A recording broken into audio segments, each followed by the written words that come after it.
Good evening and welcome to the December 12th meeting of the Board of School Trustees for Fort Wayne Community Schools.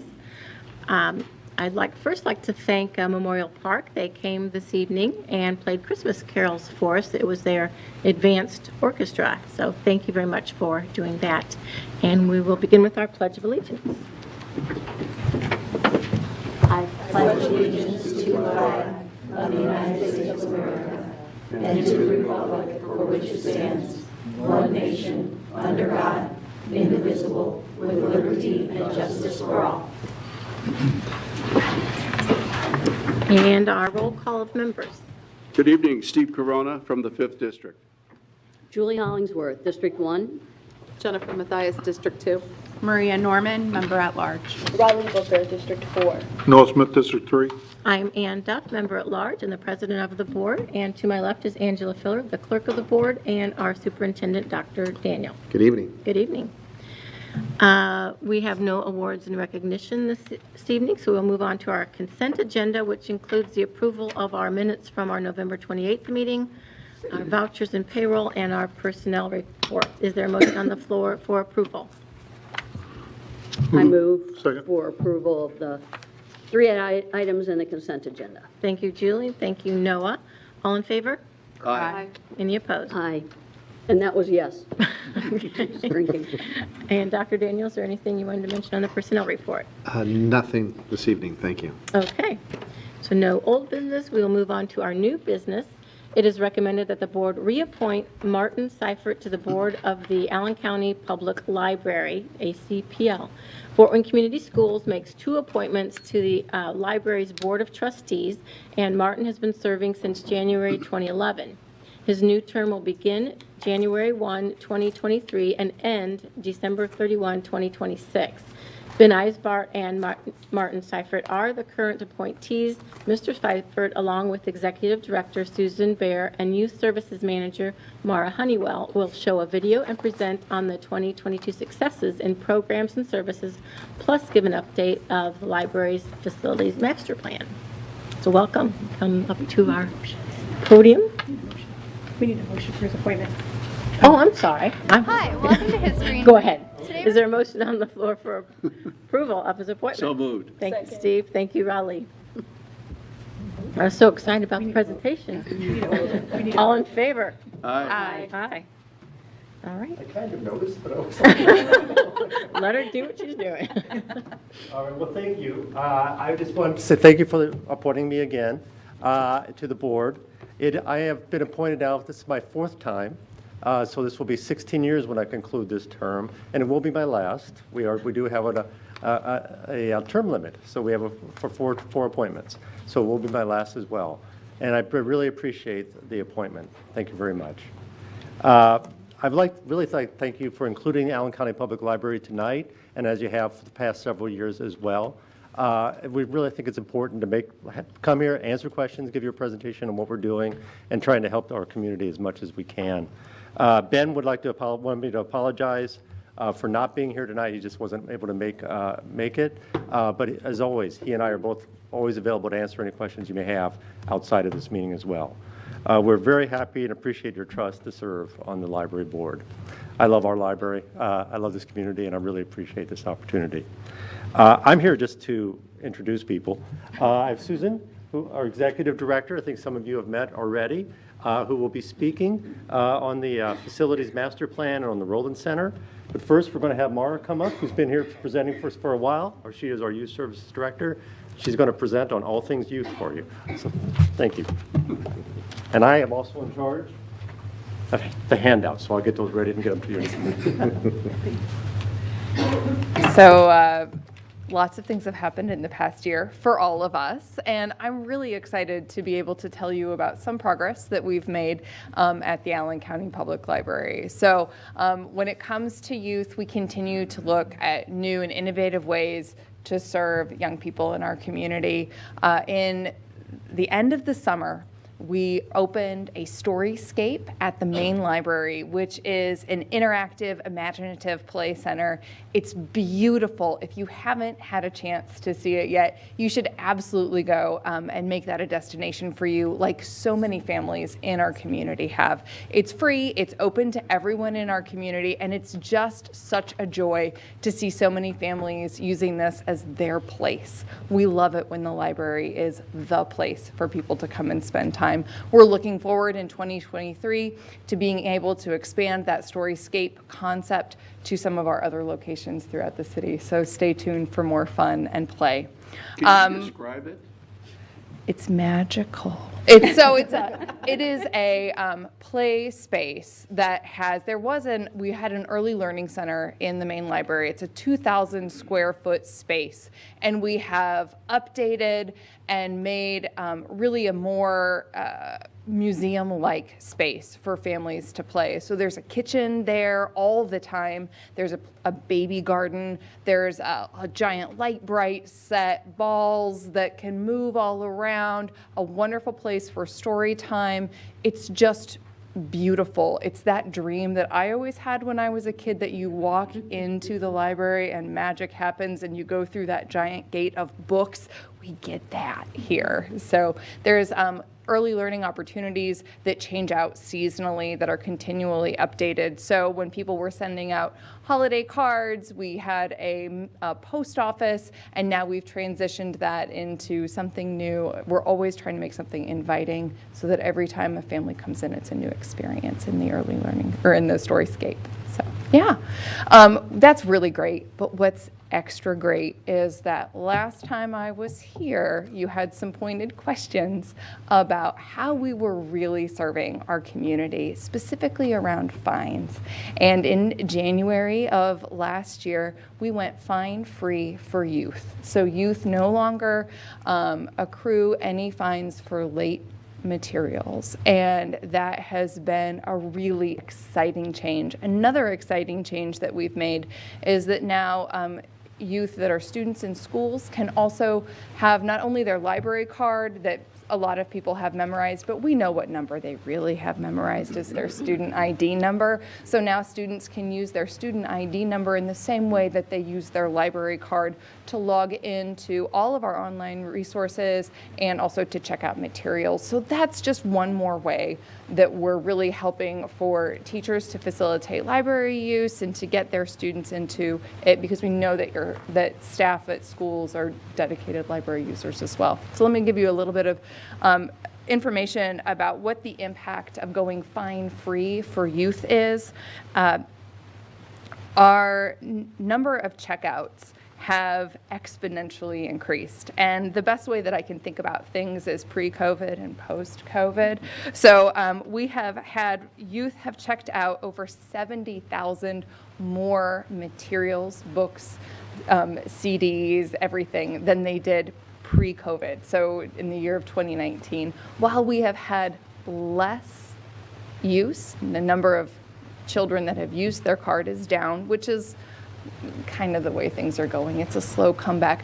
They are checking out more things, and that is tremendously impactful, and we're very, very proud of that. We've also increased the number of youth in our community that have cards. So we've gone from 32,000 youth that have library cards to 34,000 youth that are library card holders. We want to keep that number moving up. It's so important that you have access to the materials in their library. Also, Marty had a couple of things that he was passing around, and one of them is our Winter Spark program, which is upcoming. It's yet another way we're trying to get families engaged in reading together. It's a bingo activity. We are doing bingo this year because we know everybody loves bingo. Your schools have some really great bingo opportunities for their students, and we just want this to be another way that they can engage with their library, come in and get a little prize, and it's an all ages program, so we really want parents, caregivers, and those other influential adults to participate as well. So that's coming around.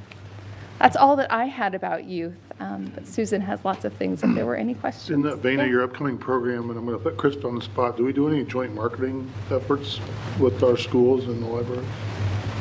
on these type of programs you got? We have done some joint marketing specifically around our summer learning program, and because that is kind of our big deal. What I have seen is that a lot of your teachers, your media specialists, definitely your media specialists, are engaging at a classroom level, and it's more of a classroom by classroom, school by school participants. We love that. We would absolutely invite anything else that was bigger and broader, but we know that the teachers are really the ones that make the biggest impact in telling their classrooms about all these great opportunities.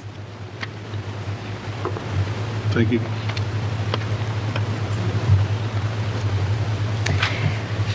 Thank you, Mara. I am Susan Byer. I'm the Executive Director of the Allen County Public Library, and I would like to share with you a brief video highlighting our Lincoln Collection and our Rowland Center for Lincoln Research, which opened to the public in January 2022. Hi, welcome to History in Brief. Today we're going to take a look at Lincoln and emancipation. Abraham Lincoln personally hated slavery and pledged to prevent it from spreading into the Western territories. While he promised this, he still believed that the Constitution did not allow the federal government to prohibit slavery where it already existed. After being elected the 16th president, Lincoln saw more and more slaves escaping and seeking refuge with the Union armies. Lincoln recognized that emancipation would weaken the rebel army and strengthen the Union army, which would go on to enlist black soldiers. Lincoln declared emancipation of Southern slaves as a wartime necessity to save the Union. In July of 1862, President Abraham Lincoln read a draft of his Emancipation Proclamation to his cabinet. After reading this, Secretary of State William Seward advised that Abraham Lincoln should wait until a clear Union victory, so he would not sound desperate. On September 17, 1862, with the retreat of Confederate General Robert E. Lee at the Battle of Antietam, Lincoln was able to pronounce the Emancipation Proclamation on September 22, 1862. The proclamation stated that on January 1, 1863, all slaves held in rebel territory would become free. By April of 1864, the U.S. Senate passed a proposed constitutional amendment banning slavery nationally. The House of Representatives struggled to pass the amendment due to the number of Democrats who refused to support it. Lincoln pushed representatives to consider the amendment, speaking to some of them one-on-one. It worked. Finally, on January 31, 1865, the House passed the proposed amendment with a vote of 119 to 56, just over the 2/3 needed to ratify. From there, the amendment went on to the state legislatures for ratification. Unfortunately, Lincoln was not able to see its final ratification. Lincoln was assassinated on April 15, 1865, and the 13th Amendment wasn't ratified in the necessary threshold of the states until December 6, 1865. For more information on emancipation and the life and times of Abraham Lincoln, visit us at lincolncollection.org or email us at lincoln@acpl.info.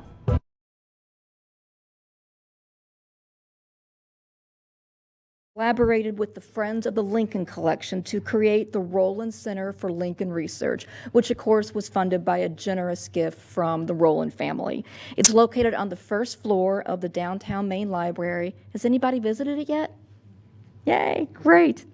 And it blends historical materials with interactive technology to make the life and times of Abraham Lincoln come alive for all ages.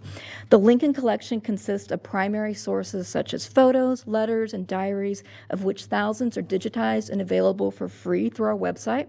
The Rowland Center is open 7 days a week and is absolutely free and is already becoming a very popular field trip destination. We have dedicated Lincoln librarians. These librarians, they do Lincoln all day, every day. That is their full-time job with us. And they are available for in-person or virtual class visits, absolutely free.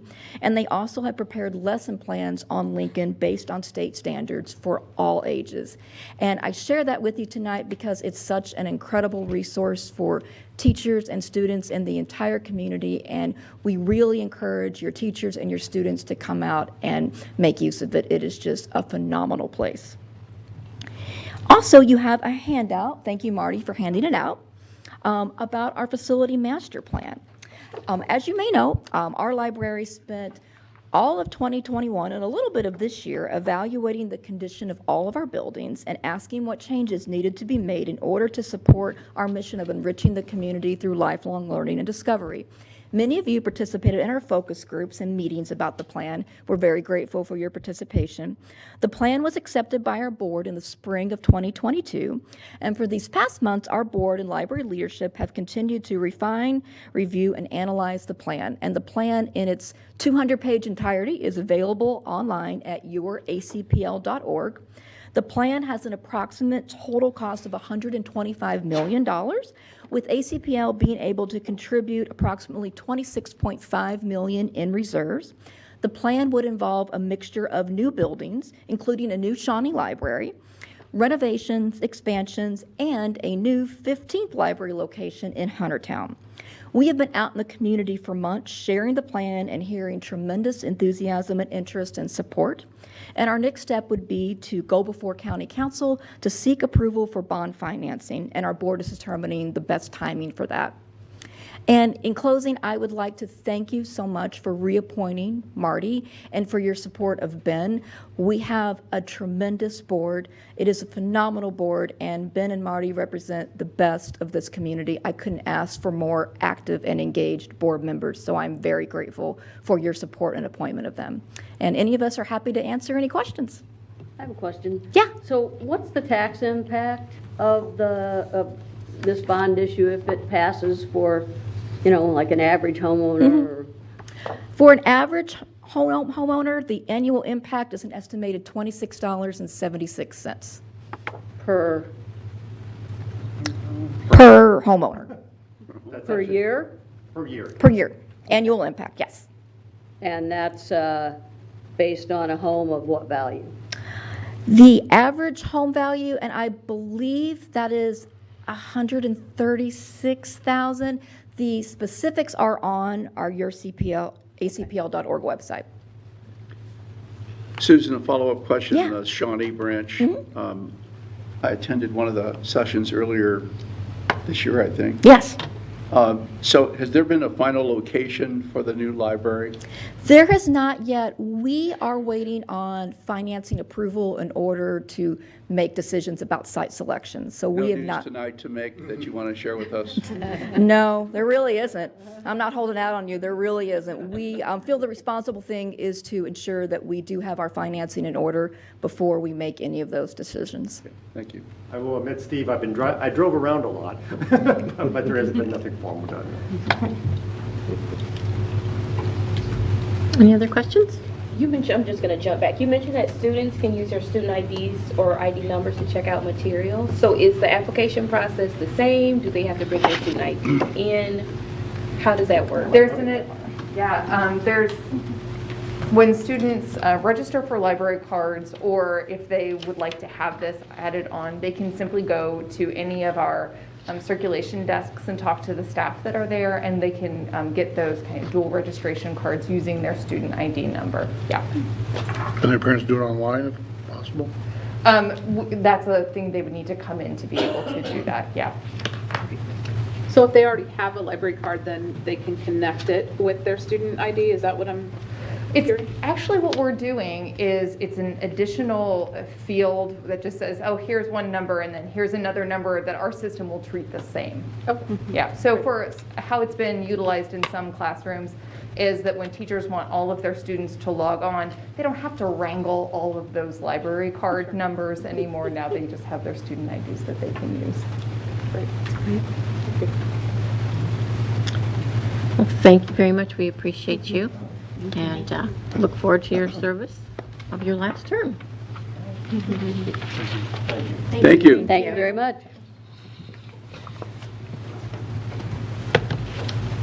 Okay, we'll move on to change orders. It is recommended that the board approve the following change orders.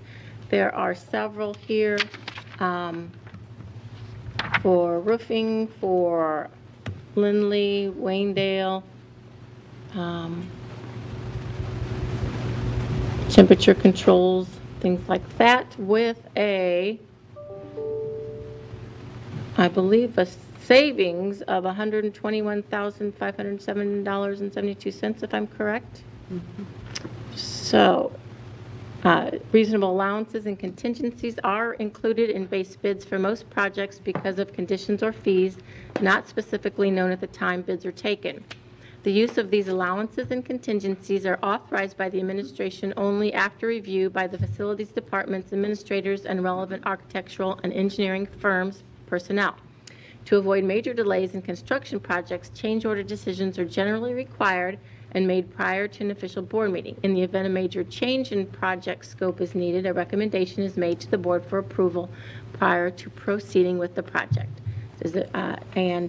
Questions will be addressed to Darren Hess, the Director of Facilities. Is there a motion on the floor for approval? So moved. Second. Thank you, Raleigh. Thank you, Steve. Any questions for Darren? No question for Darren, but I just want to share with you what I said to him before the start of the meeting, and that is, I had a conversation with someone involved in the construction industry, and I think they're working on one of our schools right now. He just said to me, I wish that every school district had a Darren and a Heather Krebs, because you folks, they really have it together, and it makes our working with you that much easier. And I think this is evidence that they stay on top of projects. You know, when they're able to get back $121,000 to the district, that shows that they're staying and watching every dime. So just my kudos to his team. Definitely. Darren and his team. Nice compliment. I do have a question, Darren. Do you have any projects that you're looking at? Maybe doing, I know we had to, you know, we didn't do certain alternate bids and things like that. Are these enough funds to be able to maybe include some of the alternates that maybe we turned down before? Most of those projects are annual capital projects, so those funds are, you know, there's no time to do them, so they'll help fund future projects next year. Okay. And then at Waynedale and Lindley, for example, we're using some of that savings to come back, and we're going to do some landscaping outside to help, you know, the entryway. So yeah, we can find ways to spend it. Oh, I'm sure. Looking forward to it. I was just checking to make sure that we're getting some bells and whistles for our savings. And some bushes. The strength and conditioning equipment, what school is that for? I'm sorry, which one? The strength and conditioning equipment? That was for the project overall. So we had all 5 of the high schools, and by the initial contract, by the end, after consulting with our schools, we changed some equipment. So that was the savings from changing some of the preferred equipment that they had. Is most of the savings coming from reduced costs compared to plan, or just changing terms of different incentives? Just not using the unused contingency, so less unforeseen things came up. Anything else for Darren? Thank you, Darren. Thank you. All in favor? Aye. Any opposed? Okay, and our last item is the Summer of Learning Grant. It is recommended that the board approve the acceptance of the Indiana Department of Education Summer of Learning Grant in the amount of $18,000. FWCS Technology Department will be hosting the 4th annual 2023 Summer Ignite Ed Conference. This conference offers FWCS teachers, along with other area teachers, the opportunities to connect technology-enhanced strategies such as STEM, virtual, and blended learning, to name a few. Questions will be addressed by Sarah McClure and Eric Lorber, District Technology Coordinators. Is there a motion on the floor for approval? Will we approve? Second. Thank you, Maria. Thank you, Jennifer. Any questions for Sarah or Eric? No, but I have questions for Jack. Are you going to be presenting again? Because I missed you last time. They haven't got that far yet, but you're available. but I'm available. Okay. Okay. Can you, Was there a big increase from the prior year, I see that that's very highly attended, and I've heard teachers from other districts that attend, and it seems like a wonderful event that you put on. I just was wondering, is our attendance going up each year as we move on forward? Yes, it is. Last year was the first in-person year because the year prior we did all virtual because of COVID. So we had over 500 registrants last year. And that was opening it up to other districts. So we're hoping to see at least that many, hopefully more this year as word gets out. Great. Is there a cost associated with registration? In district, there was not. Out of district was $10, and we plan to do that again this year. How many in-district people versus out-of-district people? I'm sorry? How many in-district people versus out-of-district people roughly? I'm not sure I actually know that number. Probably, I mean, the majority were in district, but we did have quite a few, I know from Northwest Allen in particular, and they were hoping to share the news this year around to get more involved as well. Can you tell us a little bit more about that? I saw a bunch of stuff on social media when it happened. Lots of versions of Jack Bird out there, but what else physically happens and goes on? So we'll have a keynote speaker this year. We're having Todd Nesloni. He is associated with Get Your Teach On and Get Your Lead On. And he also is known as the Tech Ninja. So he talks a lot about integrating technology into your classroom and using best practices. So he is our keynote speaker this year. And then we partner with our PAC team as well to help really push the literacy and numeracy as well within technology, so that we're not just showing tools, but we're also showing leveraging digital and the pedagogy behind it within the classroom.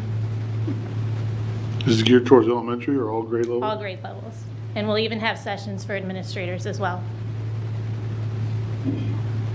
Sarah, do you happen to know the dates for the? Yes, it's July 19th at Julie Northrop High can't School. wait to see Jack on stage again. So. What's that? So you can't wait to see Jack on stage again. And where does this take place? It's at Northrop High School.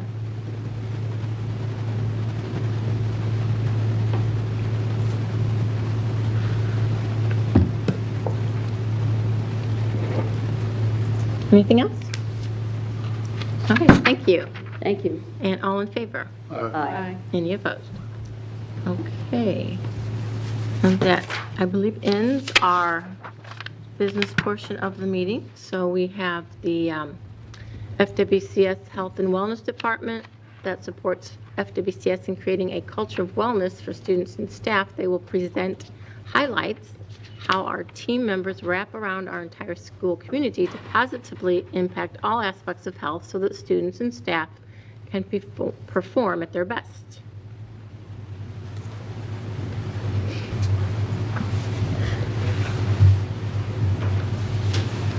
So I'd like to give a little background about Health and Wellness Department. It was started in 2016, and Mary Hess was persuaded to leave her position as leading the nurses to oversee that department. The idea was that we were going to focus not only on the routine things that nurses do, but also promoting wellness, not just for our students, but also for our employees. Since that time, with Mary's leadership, I'd like to point out two things. While I think it's high, the recommended ratio of nurses to students is 750. We have attained that. We want to do more. Dr. Daniels, enthusiastic support of that. And this group has not only been recognized locally, but they've also been recognized nationally. They won a Johnson & Johnson fellowship to participate in wellness activities and help design some things. So I just want to acknowledge Sunny and Natalie, Candace, Gina, and Mary as the team that pulls all this together, and they do a wonderful job. We would not have done as well with the COVID emergency without their leadership. Thank you very much for giving me an opportunity to talk to you a little bit about health and wellness at FWCS. I'm so proud of our team, so I never want to pass up an opportunity. A few of them are here tonight, and I hope afterwards you'll get a chance to say hello to a few of them. We have a brief video that... Them real quick? Oh, sure. Raise your You want to stand up for those of you? Carolyn Pepler, I know your name didn't get mentioned, but Carolyn is our nurse at Maplewood. Elementary, Sunny's at Northside, Sunny Stakara. Gina Dundon is our wellness coordinator. Her office is at Anthus. Candace Deisler is our nurse coordinator, and her office is at Anthus also. And Natalie McLaughlin is over at our Faith Center and leads that team. So, thanks, ladies. We do have a brief video just to show you. Krista's team put a little something together for you so you see some of the frontline stuff.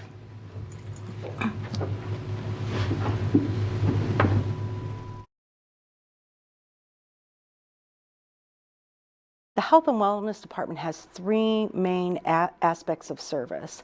The first one is school nursing services. It's made up of school nurses and health aides. They plan for and deliver direct care to students on a daily basis, and they also act as health champions for the schools that they serve. So school nurses, being that of public health professionals, really, we play a vital role in coordinating and advocating for students' overall well-being. Oftentimes, children come to us for the first time, maybe for their health care. They have easier access to the school nurse, which it really places the school nurse at the forefront of a child's medical need. A great example of that would be type 1 diabetes diagnosis. Oftentimes, it's most commonly diagnosed when children are very young, but with type 1 diabetes, it requires nursing care all throughout the school day. But I was diagnosed with diabetes type 1 when I was a little kid, and I was 7 at the time, and I hadn't really been to school with it yet until elementary school, which is when I had her. So it kind of just showed me that she cared for me about it. Like, she would keep tabs on me. And now I'm the EMT field, but it's not what I want to do. I want to be a pediatric endocrinologist, and I just want to show like other little kids that I care about their disease the way that she showed me she cared about me. Our wellness area is really about providing good information and services that impact the health of our students and our staff. The staff, we have 2 wellness centers and 6 wellness coaches, and that is a collaboration with Parkview Health here in Fort Wayne. We have the 2 locations throughout the district. They have providers, they have generic medications, they're able to get lab work done there. They can use them for acute or chronic visits, so they're very convenient for our staff. And then our wellness coaches do a lot of things for our district. They do one-on-one coaching, they're able to do fitness classes, they meet with them in their buildings, so they're strategically placed so that they each have a building. And then they're able to bring together that person's chart, their wellness, their goals. I'd really like for people to really think about their own wellness. So many times we think about it after the fact, when we're sick or when we're unhealthy for whatever reason, or a new diagnosis might pop up. But if we're able to prevent some of those things and really take a hold of our own well-being and wellness, it would, in the long run, save you so much time, money, and especially your health. And our health services at FACE is a really unique partnership between Parkview Community Nursing and SuperShot and Fort Wayne Community Schools. At FACE, we're always looking at what we can do for our students and our families, and we've just grown and kind of changed our direction and our course. We see a lot of new families to the district, and we also see a lot of families who speak Spanish. And so we are here able to provide the vaccinations. We always have an interpreter to help explain what the student is getting and why they're getting it. But many times we can see a student much faster than going to like the doctor's office, and many of the students need their immunizations right away. Also, I think parents always say how much they love coming here. We're very efficient, we're very fun, we're kind, and it's not always a fun thing to do to take your student to get immunizations, but it's an important thing, and we do a lot of follow-up, also explain, hey, you need to come back in 6 months, they need their second dose. Here's a card, call us, we'll be glad to bring you back in. We'd also like our employees to consider utilizing all the wonderful employee wellness options that we have. It's a great way to get health education and services with no out-of-pocket cost. We really just want to take care of our entire school family because that's what our department's about.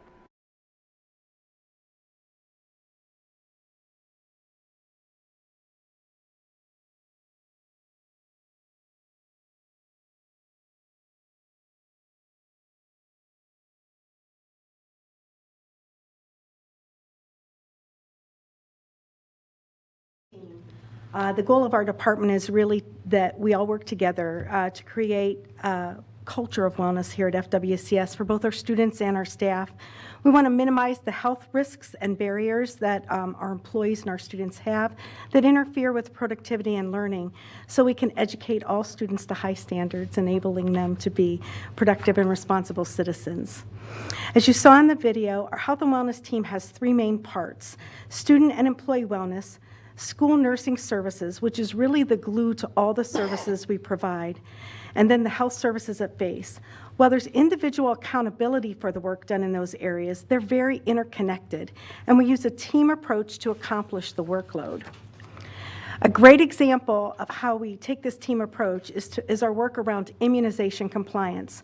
Right now, our district immunization compliance is about 94%. We'll be at 98% by the end of the school year. Since many students come to us behind in their immunizations, and there are rules about the spacing between some shots, it can take most of the school year to get our kids caught up. School nurses monitor compliance for their schools regularly. They notify parents if students will have new immunizations in an upcoming grade. They send out notices to remind parents when immunizations are due, and they set deadlines for exclusion if there's noncompliance. Our FACE nurses can assist by providing easy options for parents. Immunization services are offered most days, and all parents need to do is make a call to our FACE center to be sure someone is available to give those shots. They also help by doing those in-school immunizations in cases where access to shots is most difficult for families. Mayor, real quick, is there a typical grouping, or do you see consistent kids not being immunized? Is it demographic? Is it age? Is it It's probably a little bit ethnic of everything. or background? I- Background? I think we really see almost half of our kids come to school without the immunizations they're required to have. It's spread The pretty. kindergarten level, or for both? All We have new immunizations at kindergarten, 6th, and 12th grade, so we see that in all grade levels, and it's pretty spread across the district. Definitely our kids who do live closer to poverty absolutely have fewer options for access, and this helps kind of bridge that gap. But we have people from all aspects come to our FACE clinic, and they can be served there. I think it's a 94% compliance for this fall. Since before we had the FACE Center, has it gone up since then? It's probably up about 2 or 3%, but I think the more important thing is because we have all these, we really have much less lost school time. School districts are required to exclude kids from school when they're non-compliant, and when we started adding those interventions, we more than cut those days in half. So that's a huge gain. We don't want kids out of school unless they... Is that our policy, or is that a state or federal law? It's actually a state law. Okay. And it's tied and enforced by the State Department of Health. Thank you.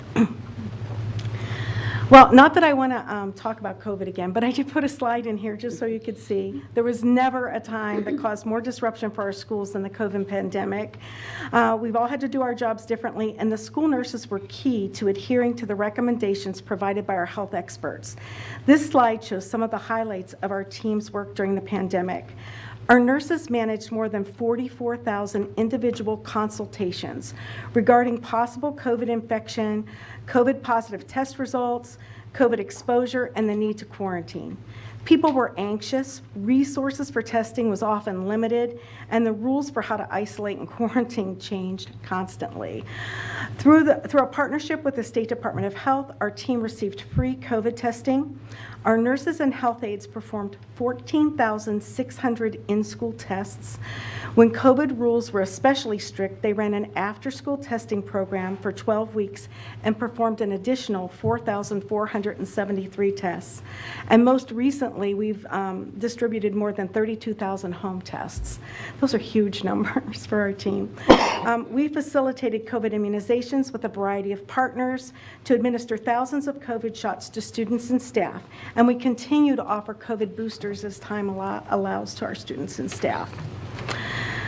The scope of practice for school nursing is exceptionally broad. We care for everything from routine illness and injuries to managing chronic health conditions to implementing emergency care during a crisis. We see many students who are not well connected to healthcare, and we often are the only or the first or only healthcare provider they have access to. School nurses need to understand how the community resources work and how to connect families to them. The demand to see our school nurses is exceptionally high in our district, and we believe that our staffing and utilization shows students have a great deal of unmet need in this area. If you buy into the concept, healthy students are better learners, and we certainly do, you will understand the importance of maintaining our current staffing patterns. This graph shows the number of encounters students had with our school nurses and health aides since 2011. We have added staff to attempt to meet this need on several occasions, but each time we do, our encounters increase and we uncover additional unmet need. While the graph does show a slight decrease in 2020 and 2021, those years were COVID years when we were closed for several months or when we didn't have very many students attending in person. Last year's utilization number is actually staggering. As all students returned full-time, we had a record 275,119 encounters. When you compare August through November of 2021 with August through November of 2022, we're up an additional 11% this year. To better illustrate the need, 45% of our students report having a chronic health condition, and more than 3,000 students have a complex need that requires the school nurse to write a written plan. 9 of our school nurses are currently funded with ESSER dollars, and we know that the district has a variety of fiscal challenges when those funds are no longer available. We are exploring new options that may help cover the shortfall in funding. Last spring, our state legislature passed a law referred to as Public Law 196 that could enable us to bill Medicaid for some services provided by the school nurse, as outlined by an individualized care plan or IHP. We're waiting for details from the FSSA and the Office of Medicaid, which have yet to be shared with schools. We hope they're coming soon, but our intent is to vigorously pursue this funding source. Can you tell us a little bit more about that second bullet? What is that related to? The increase of 11%? The increase, is Yes. that COVID related? No, that's just regular day-to-day care that we provide every year. So we saw a huge increase last year when all of our students returned, and now this year we're seeing an 11% increase over what we saw last year already. So it's just a reflection of what student needs are. The expectations around medical care are higher than they used to be, so schools are asked to provide more care, and a lot of our kids just have medically complicated diseases that aren't always well managed, which is where we come in to really bridge that gap and make connections. So there's nothing, to Steve's question, there's nothing consistent that can say we have an increase because of swine flu, for example, or something. Well, we've all heard about the Yeah. trifecta this Yeah. year. We've got COVID, influenza A, and RSV, and those things definitely have an impact. But we had influenza and COVID and RSV last year as well, and so I am concerned about the increase we're seeing. We'll just have to continue to monitor, but we have seen that trend over the years. Sometimes it's just that we have added staff, so there are more people available to see kids. That's a very good thing, but it's not like anybody really gets a break, or I always make the joke, sits around and eats bonbons. Nobody is doing that, you know. They're busy every day, and it's just there's a lot of unmet need. I think the community needs to know more about that information here. That's pretty serious. It really is a serious statistic, and I think it's something that we really are going to have to pay attention to. And it says 3,200 students require nursing care plans, so that's over 10% of our student population. Is that like an IEP for education, so it's an individual health care plan? It is in the health world. Only a school nurse can write an IHP, but it definitely involves our more complex students. So students that are going to require significant interventions while they're at school. And what are some examples of those? Well, I think in the video, Candace talked about diabetes, and that one is a huge one. It's not a huge number of kids. Usually we have a little over 100, 110, 115 kids with that diagnosis, but the care plan for them is extensive, really. We give insulin every time they put food in their mouth, so it can really be time intensive. We have not delegated that task to people outside of our own profession because it's dangerous and serious to do that. Even though our state law allows for it, we have chosen to really keep that standard high for our kids' safety. Asthma is another big one. We see lots and lots of kids. If they're not well controlled, that means more visits to the clinic, sometimes in emergency treatments that we have to give. So those are the big ones, but the list of conditions is it's a mile long. Sure.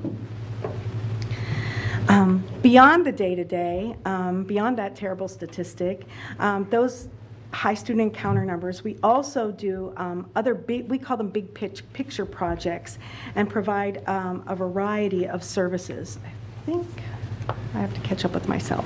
Nope, back one. Back one more, sorry about that. Okay, beyond the day-to-day, our high student encounter numbers, we also have health aides and nurses that provide a variety of other services. Through a partnership with SuperShot, we've offered in-school flu immunization for the last 6 years.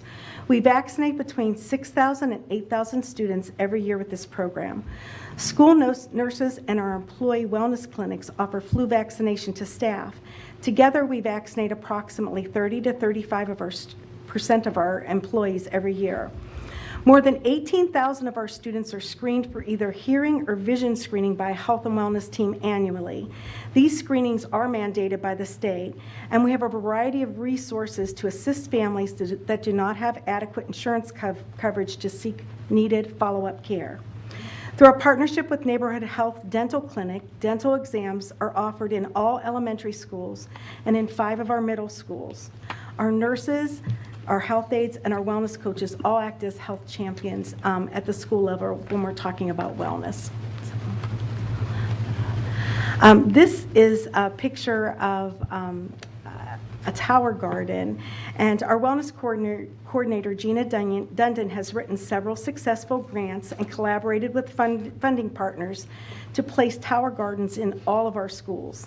This allows our students to get hands-on experience in understanding the science of growing foods and the importance of nutritious food. In the end, some of them even get to taste the food they've grown. Another wellness intervention is Parkview Community Wellbeing is now in its 6th year of implementing wellness opportunities in our elementary buildings through its Taking Root program. In this program, schools compete to win prize dollars by competing in health challenges twice during the school year. The challenges encompass all aspects of health, and these pictures are really about the latest challenge that had to do with an attitude of gratitude. Our schools have earned more than $115,000 in prize money to improve the health and well-being in their schools. They use the money to purchase everything from bicycles to playground and PE equipment. HEAL, which is Healthy Eating, Active Living, will come to Fort Wayne Community School middle school students this spring, thanks to St. Joe Community Health Foundation and the Indiana State Department of Health. All 7th graders will learn about nutrition while making healthy snacks and meals in class. We'll talk a little bit about the employees as well. FWCS values its employees and is committed to supporting them so they have a healthy and full productive lives at work and at home. We offer many services to back up that claim. FWCS has routinely earned the YMCA Workplace Wellness Award, improving their level of recognition each year for the last 6 years. Gina did a really good job of describing the services at the wellness centers, and just as a reminder, they're all no out-of-pocket cost for our employees. We also have an annual lab day screening held on premises for each and every school and administrative building. We've had numerous employees benefit from this service by identifying potentially serious health conditions early when they're easier to treat. We have wellness coaches that meet with employees in their schools to help them manage their personal health goals. Employees on our health plan can participate in an employee incentive where they can earn points by engaging in their wellness activities. They earn $250 annually. We have in-person and virtual classes, lunch and learns, and all kinds of educational offerings on weight loss, nutrition, stress management, and diabetes prevention that hundreds of employees participate in each month. These opportunities not only make our employees feel better, but they help control our healthcare costs. And as a self-insured school district, we all know how important that is.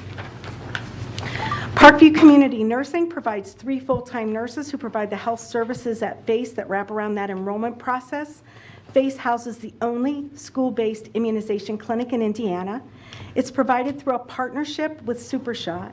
It's manned by Parkview nurses, and much of its equipment was purchased through a variety of donations from community health foundations like the Tippman Foundation and the St. Joe Community Health Foundation. SuperShot provides a full-time clerical person that does intake, answers parents' questions, and makes appointments for students for immunizations. It's a true community collaboration that serves our students. In 2020, the FACE Health Clinic received the High Flyer Award from the Indiana Immunization Coalition for its innovative immunization program, doing those shots at FACE and in schools. The nurses at FACE can also serve families new to FWCS as they enroll in the district. They provide vision and hearing screening, perform a health history. They begin to plan for kids with bad health conditions. They do mental health and social determinant of health screenings, and then act as a conduit to the community resources that are available. Our FACE nurses provide student health programs over school breaks and have recently taken some of those programs on the road, in school, and after school. These programs are extremely popular with students and include Safe Sitter 2.0, and the Amazing Chef classes. Students learn CPR and first aid skills and how to safely make nutritious snacks and meals. This fall, the Parkview nurses visited all 8th grade science classes to teach students how to safely care for an infant. The goal here is to have an impact on community infant mortality rates, which are among the highest in the state. Teaching today's babysitters and tomorrow's parents the importance of safe sleep, how to avoid shaken baby syndrome, and how to rescue a choking baby are empowering skills for our students that have the potential to save lives. In closing, I just want to mention again the importance of our community partners. Without them, we could never accomplish all that I've discussed today. Their service allows us to embrace the whole school, whole community, whole child model. And in that model, it recognizes the link between optimal health and academic success. It includes all aspects of health: cognitive, physical, social, and emotional. It's student-centered, and it emphasizes the need for community support and stresses the importance of evidence-based practice. We believe this will help serve the district's mission to educate all students to high standards. So I'll take any questions you have. Thank you, Mary. Any questions? How many nurses do we have at the schools in total? We have 41 nurses right now and 16 health aides. And 9 then are from ESSER 9 of them dollars. are from the ESSER funds. And so do we have, 9 schools not covered? No, we make sure that everybody's covered. There's a nurse assigned to every building. Where we see 2 school assignments are in those smaller elementary schools, and we've paired a health aide with the nurse so that someone is there that's trained to deliver care each day. And the nurse usually rotates between those schools, so she really gets to know all students in her assignment, or his assignment. We have both male and female school nurses. You mentioned like health classes, Yeah. well, and wellness classes for our staff. Does that include fitness classes, or is there an interest in that? There is interest in that, and they are both virtual and in person. Some of them happen during the school day. A lot of it's focused over lunchtime when staff would be available to do some of that. Some of it's after school.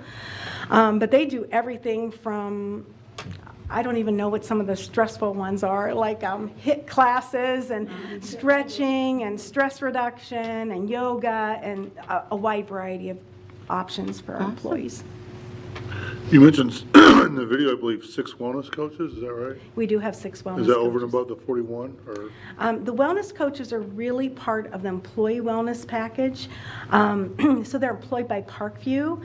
They mostly serve our employees, but they're housed within our schools. So they work really closely with the nursing team to make sure that everybody knows all the options available to them and keep everybody connected and And their focus is staff or students? I'm sorry. staff. Okay. And including one-on-ones it mentioned? They do. And you, in the video, it also mentioned that, or maybe you did after, I'm sorry, your hope is the employees continue to grow in the usage of that? Is there the capacity to do that? Oh, yeah, What, just we'll make 6, capacity to do that. Right now, about 40% of our employees actually actively use the employee wellness centers. So there are a lot And these more are the that 2 are. locations, sorry. The 2 locations, Okay. Catalpa and the one out on Auburn Road. We'd love more employees to take advantage of it. It's just a great service. It's much easier to get into than a routine office. It does help us control costs, but they have high-level service there. Is this open to all employees and staff or just the insured? Those who are insured can access our employee wellness centers and the one-on-one coaching. But the actual exercise classes, the stress management, the lunch and learns, they're open to all employees.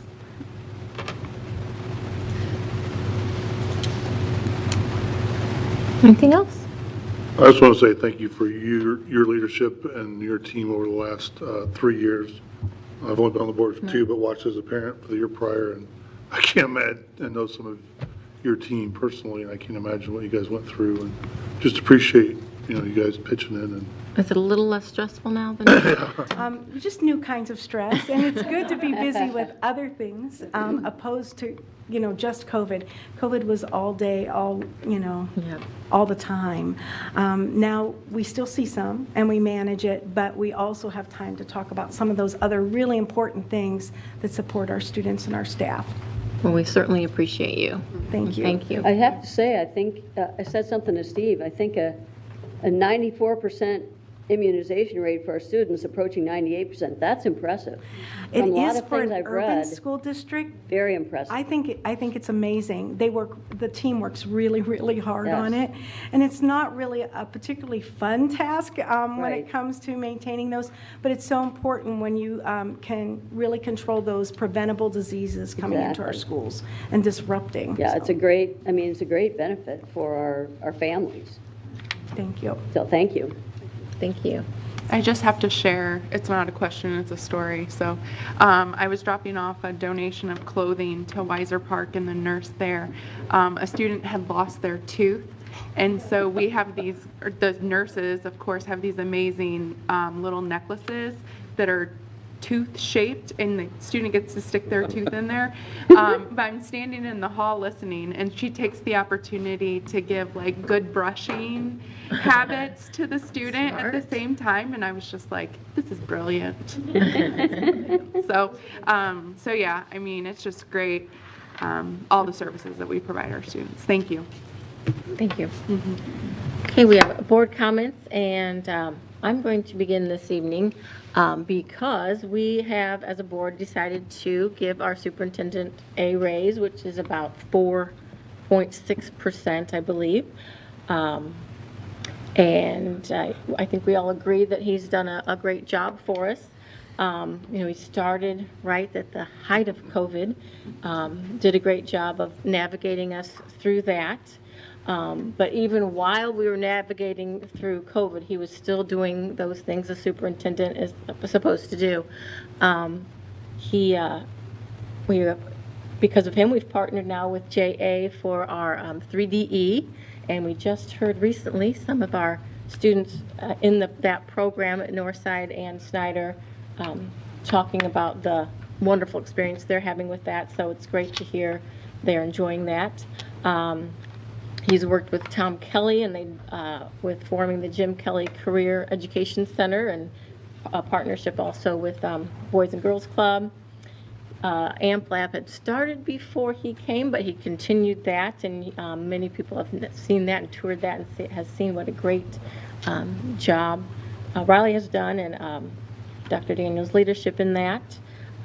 He, as soon as he came, he made connections with the community. met a lot of business people, people in nonprofits. He's also made great relationships with the Secretary of Education as well as many of our legislators. He's visited all of our schools now, and last year he made a special project of visiting elementaries to thank them for their success with their iRead scores. He continues to listen to our educators. On this school year, if you noticed, we had an extra day during Thanksgiving, so that was something our teachers have wanted, and he listened, and that made that happen. And he continues to visit schools because they want to see him, they want to talk to him. So his presence, I believe, has been increased. He's worked to increase literacy and numeracy. He continues to build a positive culture with his staff in Fort Community Schools. He also volunteers his time to tutor a student at Washington Elementary. He has done numerous Facebook Lives.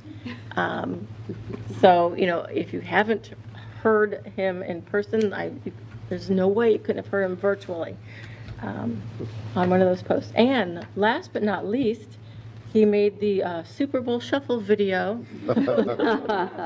which was the highlight of my last year. So anyway, we appreciate you, Dr. Daniel. Thank you. Appreciate that. Steve. Yes, thank you for the time you've been in that chair, and we appreciate your leadership. I did want to spend just a couple of minutes tonight paying tribute to another public servant, Ron Felger, who is the current president of the Northwest Allen County School Board, and tonight marks his last meeting as a school board member. He was appointed or came into, I don't know if he was appointed or elected January 1, 1982. So he will have served 41 years as a school board member in the Northwest Allen County Schools, former president of the Board of Directors for the Indiana School Boards Association. And we all know that this is a very challenging job. It's not about the money, right, folks? It's about serving your community, and he has done an outstanding job. So, Ron, thank you. Thank you. Does that mean you're going to outlast him, Steve? I am. He was always 6 months behind me, and I kept telling him, why stop, Ron, when you're having a good time? All good things must come to an end, right? Sooner or later. Yep. Yeah, I just wanted to echo Ann's comments. Dr. Daniel, basically, I think a raise is just a recognition of your leadership and something that I've appreciated.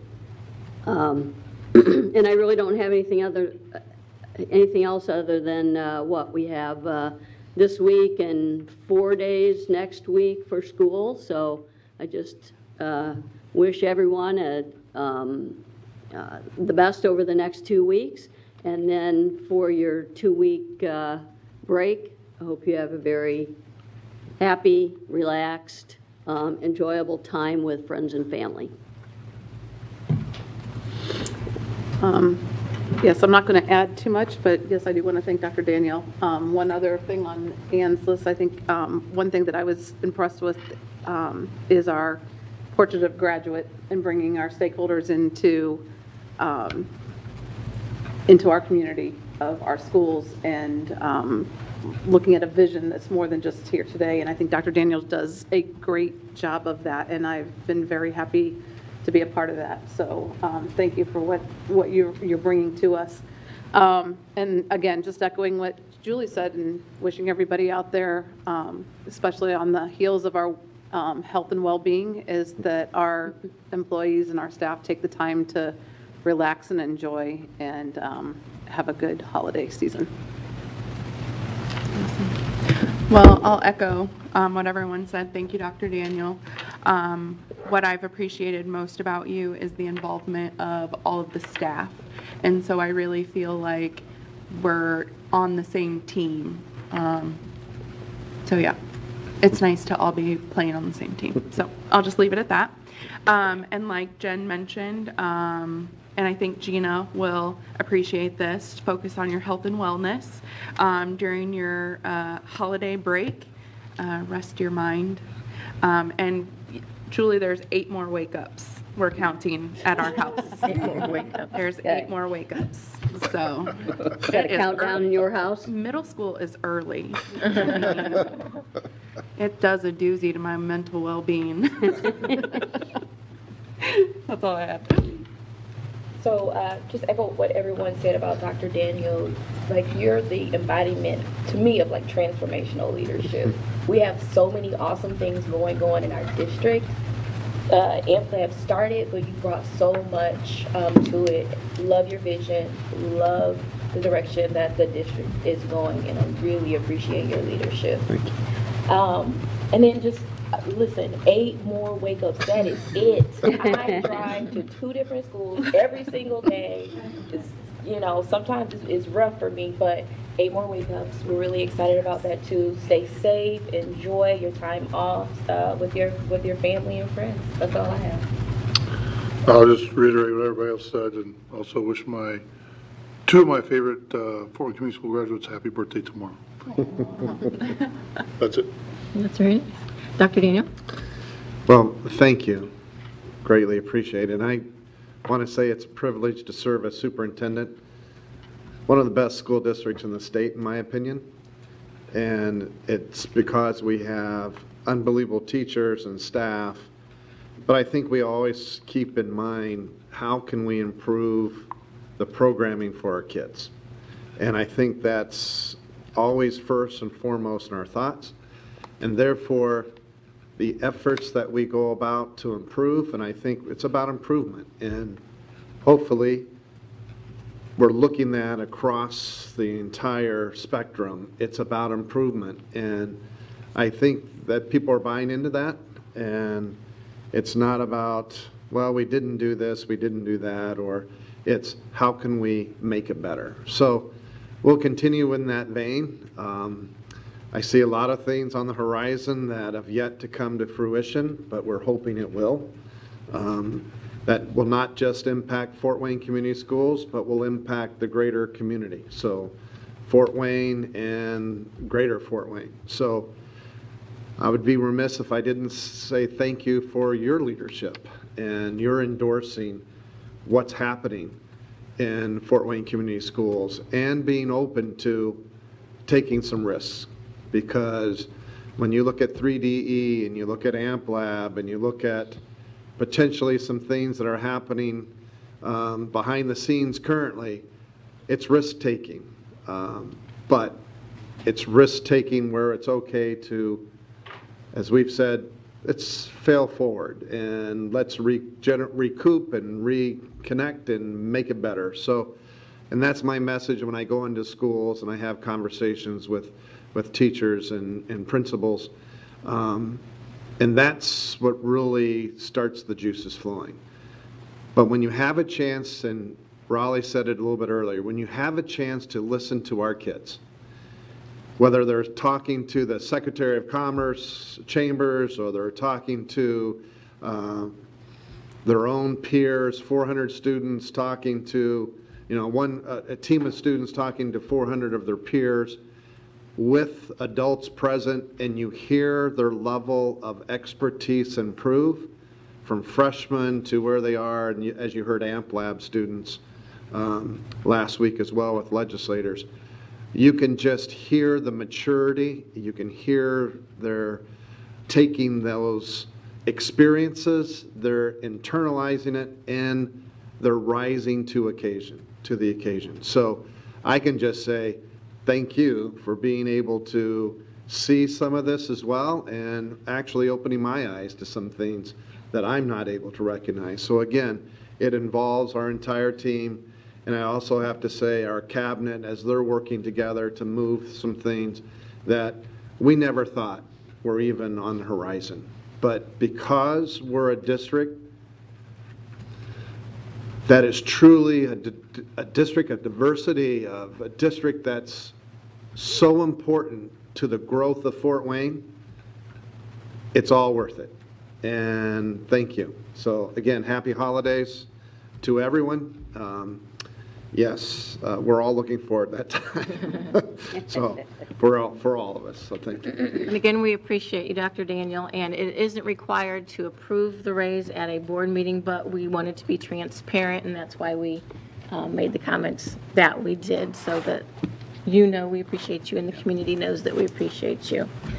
Our next meeting is an organizational meeting on January 9th at 6 p.m. That is also about the time the legislature begins their session, so please stay tuned for who you need to email when about what.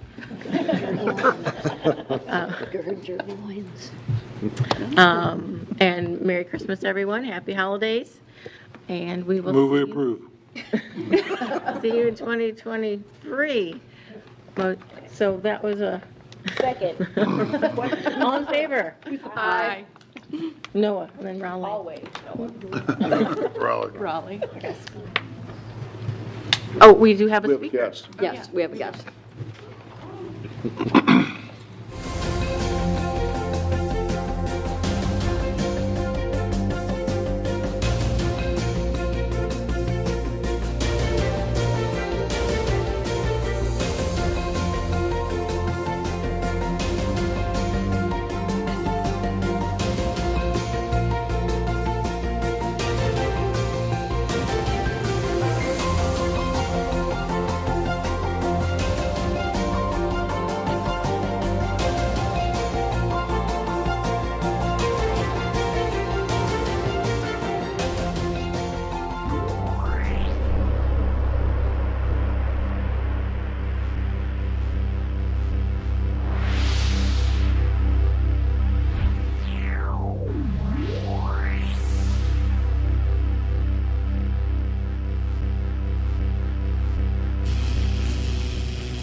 This like going on in their schools. It's a little weird.